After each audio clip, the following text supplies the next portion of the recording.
Well, I'll tell you, today was a bit of a roller coaster. I started in the red, recouped to green, went back to red, and then on my last trade of the day, recouped those losses and finished in the green above the daily goal. In fact, my last trade was a $6,400 winner, and I did it in less than 15 minutes. It was really a solid trade. So we're definitely going to talk about that during today's recap. But I had a little bit of good fortune today because it's not common that I'll have such a great setup and a great opportunity towards the end of my window. As you probably know, the market opens at 4 a.m. Eastern Standard Time. Well, that's pre-market, which goes until about 9:30 a.m., which is when the market officially opens, stays open until 4 p.m., the closing bell, and then we have after hours until 8 p.m. The window where I make the most money is between the hours of 7 a.m. and about 11 a.m. right here. So 7 to 11. And really, if you look at my trades, my distribution of trades looks like this. A lot more trades, and then we start to come back down. So it's kind of, for me to have a nice winner towards the end of this window on a day where I was already in the red, I don't really expect that. I was actually pretty content with today being a red day, and I was just hoping it would be a successful red day like Tuesday. So if you recall from my recap on Tuesday, it was a successful red day. I ended up finishing in the red, and although it was a very small loss, I had fees and commissions that made the loss a little bit bigger. But it was down, I think, total $800 on Tuesday. So anyways, coming back here today, sitting down, feels like Monday morning, but it's actually Thursday morning. I was looking at the scans bright and early, as I often do. So I pulled them up on my phone.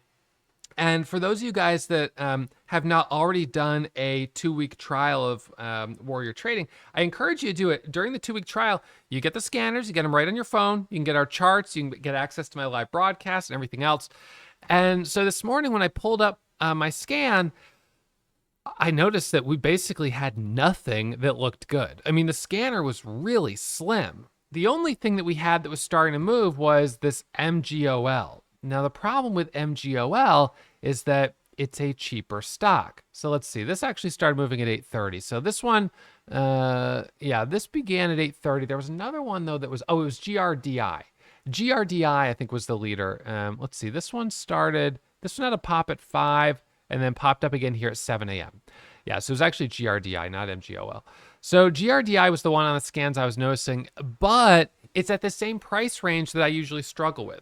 And to help you understand this, the broker that I use, I have to pay for my routing. Now, and I'm going to explain this because I'm going to sort of compare here commission free trading, so no commission trading, whatever, and then commissions on the other side here.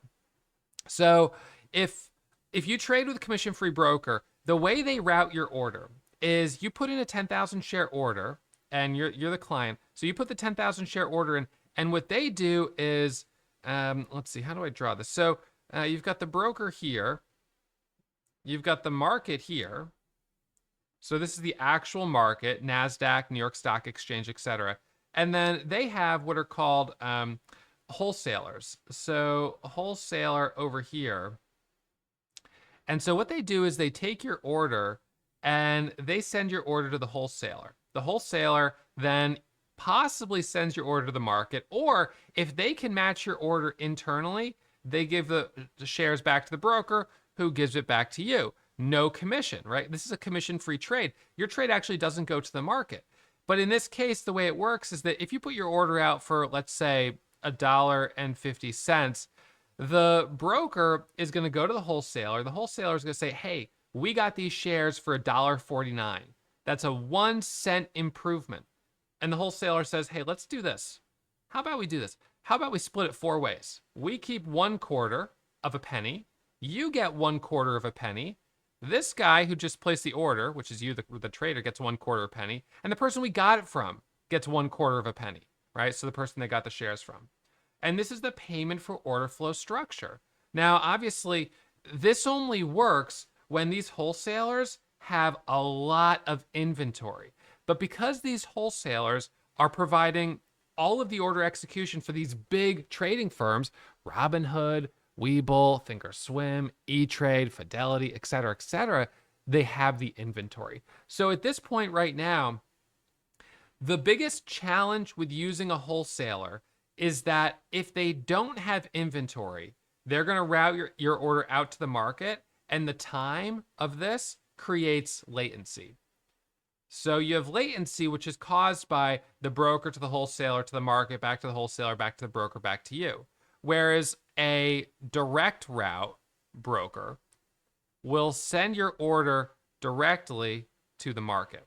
Now, in the past, this has always been faster. You send your order directly to the market. And if you route your order to NSDQ, which is NASDAQ, you will pay 0.003 per share as a fee. So on 10,000 shares, you're paying $30, which is a third of a penny. Now, in this relationship here, you buy 10,000 shares, you're actually getting a third of a penny, which is $30. And the wholesaler's getting a third of a penny, or well, a quarter of a penny, but you get the idea. And the broker's getting a quarter, and the other person's getting a quarter. But as you see here, that's not the case when you direct route. But the advantage of direct routing is speed. Speed. And historically, I have always thought that it makes more sense to have speed, because when I want to get in a trade, I want the shares now. And when I want to get out of a trade, I want to get out now. So 10 plus years ago when I started trading, or when I was, kind of getting focused on it, I opened my first account in 2001, but I wasn't day trading at that time. I was just sort of dabbling. Anyways, when I got into day trading, I realized pretty quickly using brokers like E-Trade and Ameritrade, in those days, you were paying $5, $6, $7, $8, even $10 per trade in commission. They weren't commission free yet. So at that time, going to a discount broker that was direct routing, it was actually sort of double benefit, because they were discounting commissions at, usually between $2 and $3 per trade.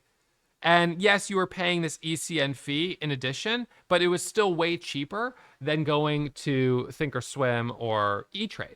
So that's when I first started using them. And I'll tell you that the day that I switched, I couldn't believe how fast my orders filled. I was like, this is unbelievable. It's almost like it's a joke. Like, I actually wondered if my orders weren't actually going to the market, if I was like somehow in a simulator, because it was instantaneous. It was instantaneous fills on the buy side and the sell side. And from that point forward, I was like, this is the way to go. Now in 2019, when all these brokers went commission free, I was like, you know what? I'll give it another try. So I went back to E-Trade. I tried E-Trade again, and I was extremely disappointed with order execution. The orders were slow to fill. I had orders that took 15, 20 seconds to fill. Now, that was an anomaly. Well, I don't want to say an anomaly. That was not the norm. The average order was filling within 1 or 2 seconds. It was pretty quick, but I was having orders sometimes that would take a really long time to fill. And it was excruciating to watch the order just sit there, and I'm like, I want to buy, or I want to sell. What is going on? And I kind of felt like that only needs to happen a few times a week or a month or a year for me to get so angry and triggered that it's just worth it for me to pay the extra money and have the confidence that my order will fill very quickly. So at this point, the reason I brought this up was because today I did quite a bit of trading on MGOL. Now, the problem with MGOL is that it's a cheap stock. So let's pull up MGOL. And actually, we'll go back to my very first trade of the day, which was on CMND. So CMND was the first trade of the day. This stock pops up, as you can see right here. And this one was kind of annoying for me because the float is fine, 3 million share float, no issue. There was a headline, a catalyst. So I'm like, okay, I got something to work with here. It pops up, as you can see right here. And on my first trade on it, well, let me show you the 10-second chart. If I show you on the 1-minute chart, you're going to just think I'm a complete idiot. But I'm going to show you on the 10-second chart just to show you that I did have a reason for buying here. So my first trade was right here. Now, the reason I bought there was because we had this nice move up, pull back, push higher, and we had a shooting star candle. A shooting star candle is typically a candle that indicates a reversal. You've got that topping tail and then that red body, right? So the fact that you've got that topping tail shows that sellers pulled it back down or pushed it back down. But the fact that it rallied back up, I was like, this might squeeze, because if we break the top, then it's doing the opposite of what you expect, and that's where short sellers will sometimes cover. So I bought right here at 217 expecting short covering through 225 and 230. Well, it ends up only going up to 221 and drops back down. I stop out. It was a 5,000 share position on the first trade. 5,000 shares at 218, sold at 208, minus 500 bucks, right? So that's the first trade of the day. All right, bummer, in the red, but not, not deep red, but I'm in the red. So it pulls back here down under two, and then it comes ripping back up right here. I end up getting back in on this dip right here. And once again, I was like, I think this looks good. We got a pullback. We're retesting support. I'm buying the dip, and it goes up, and then it dumps. And I stopped out of that with a pretty small stop of 5,000 shares and about 5 cents. So I was in at 221, I believe it was, and I stopped at like 217 approximately. So now I'm down about $700 on these two trades on CMND. Well, let's see. We'll check the P&L. $755.40 is what the P&L is showing. So that was my loss, my two losses on CMND. So once again, I'm like, all right, as you know, when I start each day, I start at 0 because I'm a day trader. My account is at 0. My daily goal is 5,000. My max loss is 5,000, but I prefer not to hit the max loss if I can help it. And so until I've crossed over $1,000 of profit, 1,000 in profit, I have a max of 5,000 shares. So first trade down 500, second trade down another 200. So now I'm down 700 bucks on the day. All right, so I'm going in the red, but I'm keeping the losses so far pretty tight, so it's not too concerning, but I am a little annoyed. Next trade, GRDI. GRDI comes back up here, and on this one, it's a cheaper stock, as you can tell. And I got in right here because it curled back over VWAP, it retested, it held, and I bought at 120. And it actually pops up here to a high 125. It dips down. It pops back up to 130. On this, I bought 15,000 shares. Now, let me explain. All right, so this max share size is what I've been using, and I apply it basically to stocks in the $3 to $20 price range. However, there have been a couple issues. I did have one day where I took 4,500 shares on GameStop, and that was when it was like $45 a share. That was probably not a good idea. It was too much, that's a $120,000 position. And then on some of these cheap stocks that are trading at $1.20, well, 5,000 shares, that's kind of silly because this is so cheap. So I'm trying to be a little more dynamic with thinking about this. 5,000 is an easy number to remember, but realistically, if we think about 5,000 shares of a $5 stock, it's a $30,000 position, right? For 25,000. So 5,000 shares of a $10 stock is $50,000 position.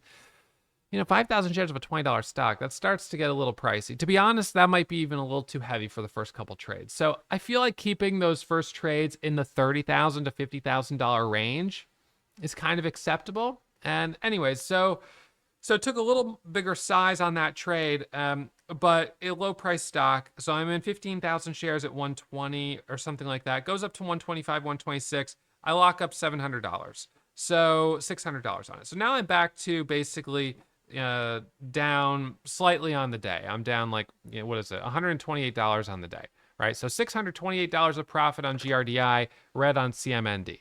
All right, tolerable. So now I'm keeping the loss tight, still red, but not by a lot. ZAPP pops up next. And ZAPP, this was here at about 839.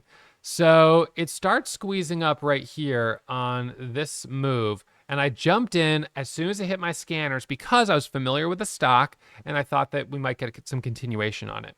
I actually jumped in at 180 and added at 186 and 195. It squeezes up to 2 and it hits a high of 204. So $2.04, that's the peak. It dips back down. I take a little profit off the table at like 195. So it wasn't a huge winner, but a small little base hit there. It drops down, pops up, pulls back more. Then it comes back up, climbs higher, and goes all the way up to 225. So I was like, boy, this thing really is showing some strength. Anyways, at the open, it squeezes up here to 240. up to 245, up to 250 right here. So now we're at the $0.50 of 250, and right there I'm starting to think about taking a position.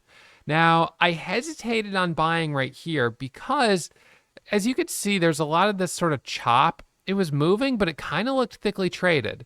It did a false sort of attempt at 250 where there was a lot of buying, but it didn't break and it dips back down, and then it does it again. Now, at this point, I had already taken some trades on MGOL. So let's actually put a pause on this here. Let me go over MGOL first, and then we'll come back to that. So MGOL, this one hits my scanners, and I took my first entry to $1.22, which was another 15,000 share position. So that was down in this area right here as it starts to pull away. It squeezes up to 130, 140. I booked some nice profit. And then on this one, I got chopped out. So I got stopped out right here at 150. I tried to get back in for a squeeze higher. It drops back down. And then at the open, it was just choppy. So in total on MGOL, I've got $734 of profit, but it's not that much. So at this point in the day, I was up, $500. It's a small green day, but nothing too exciting.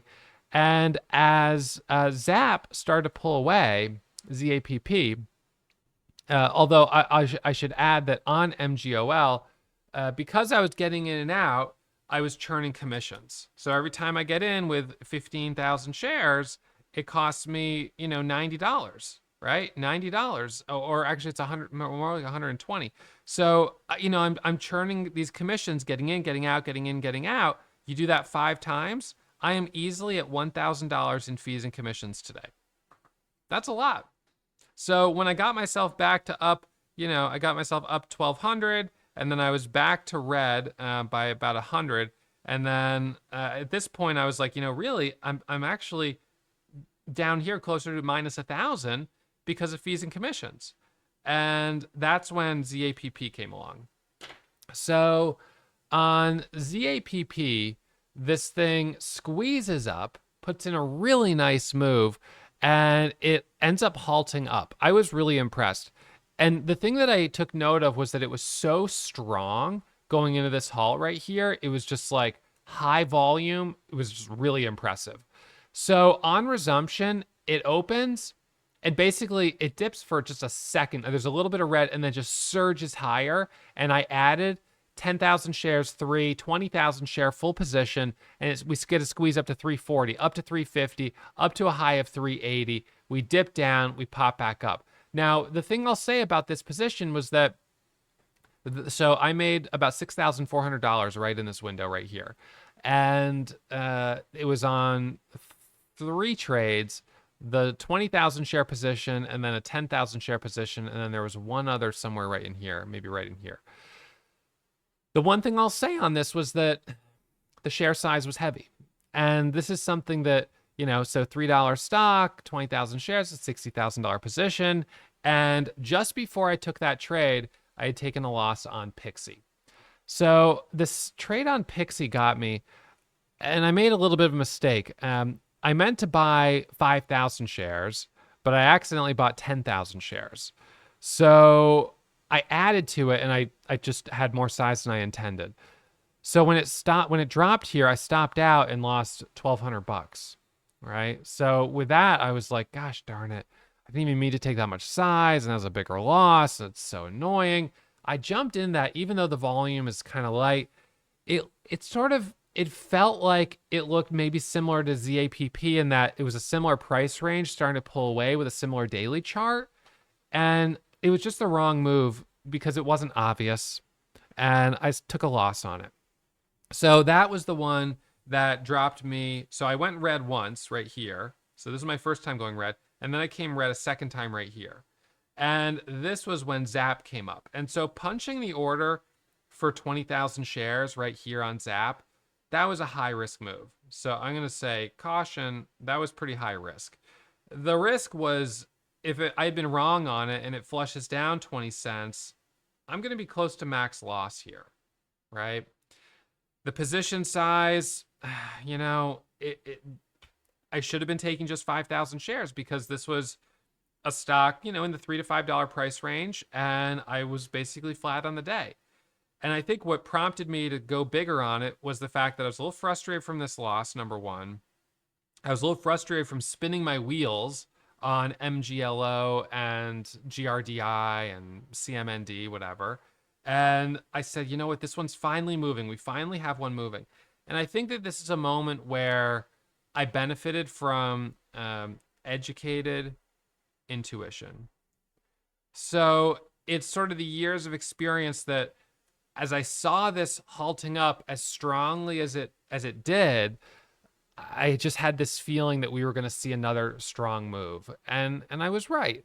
We did. We saw a move from 3 all the way up to a high of 380.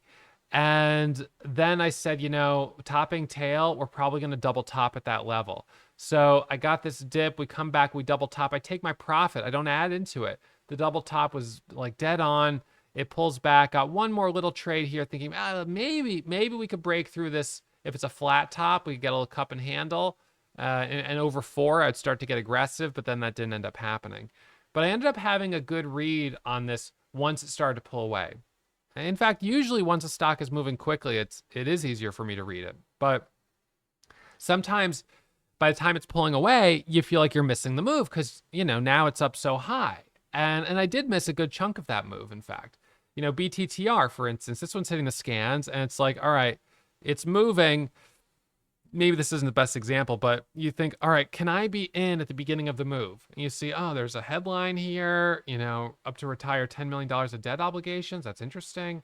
So like you start to think, all right, maybe I'm just one of the first people that sees this. This could be a good opportunity. This could be the one that makes the big move.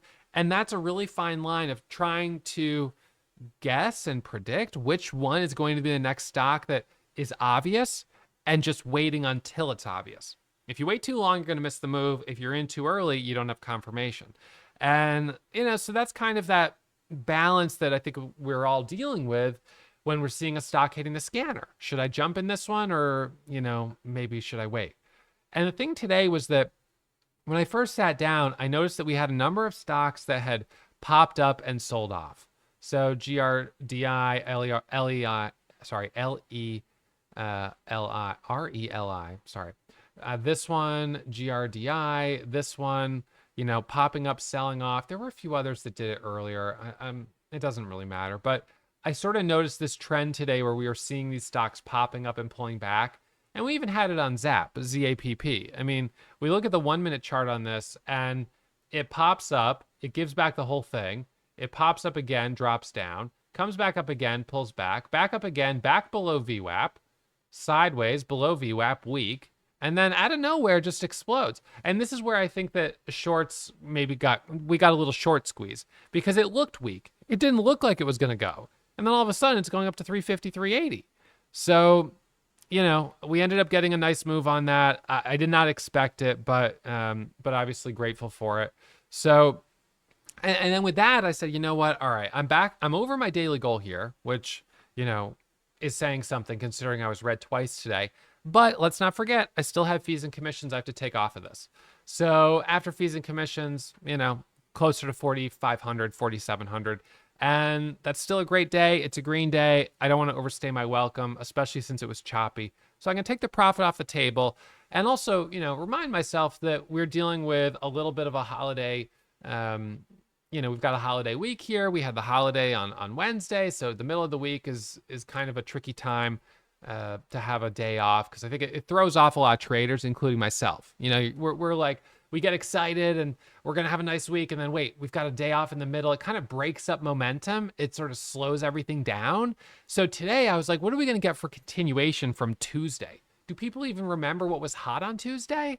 Right? That's what I was worried about. And, I think that's the challenge with having these holidays in the middle of the week. So anyways, it's fine. It is what it is. In a couple of weeks, we're going to have the 4th of July as well, which is on a Thursday. That's a little bit better because on a Thursday, a lot of people will just take the long weekend and you can feel, most of us will be like, all right, I'm okay with taking a long weekend. It's that's fine. I don't mind doing that, but taking Wednesday, Thursday and Friday. I don't know. I feel like I'm missing too much to do that. So anyways, let's see. I was going to pull up my metrics here. We'll see if I can get these to load. So this is going to be, let me refresh this page. I'm still getting used to this new layout that we've got here. I'm going to clear it this time. Okay.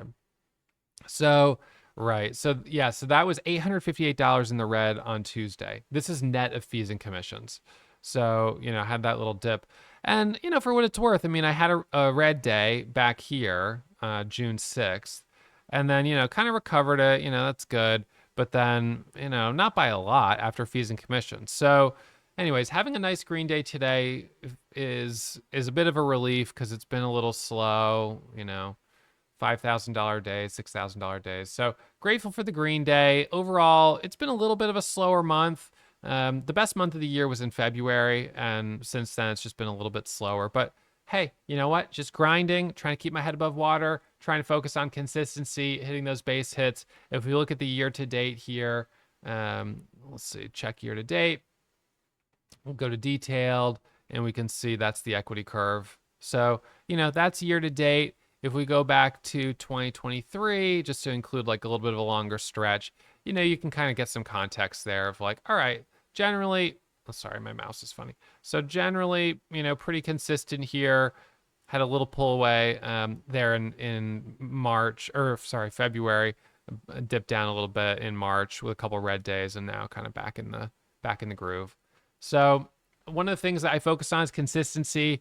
I pay attention to my drawdowns. I try not to let drawdowns go deeper than $10,000 right now if I can help it. It happens periodically, but trying to keep those drawdowns in check. So I'm never more than a couple of good days away from being back to all-time highs. And I mean, this is, my account right now is at all-time highs. Or I wouldn't say my account, my total profits. My account right now at Lightspeed. So this year I began, let's see, I think I can do a year to date and it'll show where we're at. So I just have to show this. All right, so I'll just show it like this so it's not showing my account number. So started the year with $110,000 in the account, currently at $366,000. So, account is growing, 254 grand. That's solid. That's good percentage return. There was someone that asked just in the YouTube comments yesterday, why I don't try to turn 50,000 into 100 million. I was able to turn 500 into, 10 million. And the reason is because of liquidity in the market. So just to give you context in, I don't know, I'd have to check the metrics, but I'm going to guess that my average position size right now is about 10,000 shares. So if I wanted to be producing, 10x, I would need to be trading with an average of 100,000 shares. And what you probably know about my strategy is that I capitalize on short periods of volatility, usually associated with breaking news. And my average trades are only about 5 minutes long. So to be honest, I can't move in and out of the market with most stocks with 100,000 shares in 5 minutes easily. To buy and sell, that's 200,000 shares traded in 5 minutes. Some stocks, like the cheap ones, you could do it, but a lot of them you wouldn't be able to do it. And especially when you get up to higher price stocks, you would just get way too much slippage. So I have a strategy that works really well for growing small accounts, but it's not really good at turning, 5 million into 500 million. That's just not the area that this strategy excels. And to be honest, I think the areas where people excel in that department is, on the hedge fund side of things. And they have a completely different strategy from what I do. So what I would rather do, to be honest, is day trade my account. And then, I should probably invest in a hedge fund that's well established, take that 10 million and put it in a hedge fund. Now, I haven't done that, but that actually would be a great idea. Anyways, guess you got to know people to get your foot in the door. And I'm always risk minded, next thing you know, it's like a Bernie Madoff situation, the whole thing's gone. So I just go with lower risk, long-term investments because I want to see essentially a similar equity curve in my long-term account as in my short-term account. Now, granted, it may be 10 million and it's growing, 5%, 8% a year, but just slow and steady. To me, that's the name of the game. I don't want to take 30, 40, 50% drawdowns. That doesn't feel good. So anyways, I hope you found this episode helpful. If you haven't already tried our 2-week trial, there'll be a link in the comments and pinned to the description so you can check that out. And I hope you hit that thumbs up, subscribe to the channel. I'll see you for the next upload real soon. And I'll take this opportunity to remind you, as always, that trading is risky. My results are not typical. So manage your risk, take it slow, and always practice in a simulator before you put real money on the line. I'll see you for our next upload real soon.